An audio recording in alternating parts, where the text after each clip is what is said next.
संगमनेर ते नाशिक अशी गोमांस वाहतूक करणाऱ्या दोघा संशयितांना पिकअप जीपसह गुन्हे शाखा युनिट 1च्या पथकानं ताब्यात घेतलंय। संशयित अमीर असद कुरेशी, सलमान इक्बाल कुरेशी अशा दोघा संशयितांची नावं आहेत। या दोघांविरुद्ध मुंबई नाका पोलीस ठाण्यात गुन्हा दाखल करण्यात आला असून त्यांना अटक करण्यात आली आहे।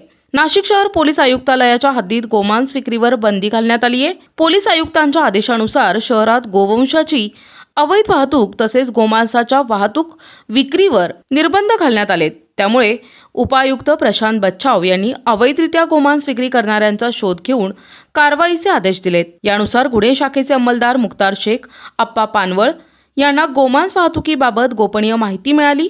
त्यांनी वरिष्ठ पोलीस निरीक्षक विजय ढमाळ यांना याबाबत कळविले। ढमाळ यांनी तातडीनं सोमवारी पहाटे उपनिरीक्षक चेतन श्रीवंत, मिलिंद सिंग परदेशी, मुक्तार शेख, राजेश राठोड, नितीन जगताप, जगेश्वर बोरसे, राहुल पालखेडे यांच्या पथकाला रवाना केले।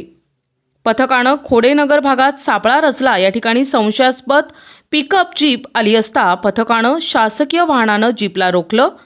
संगमनेर येथून संशयित असद हा गोमांसाची चोरटी वाहतूक करत सलमान यास पुरवठा करत होता। संशयित सलमान हा जुने नाशिक, मुंबई नाका, वडाळा गाव या भागातील किरकोळ मटण विक्री करणाऱ्या दुकानांना हा माल सप्लाय करत होता, अशी माहिती तपासात पुढे आली आहे।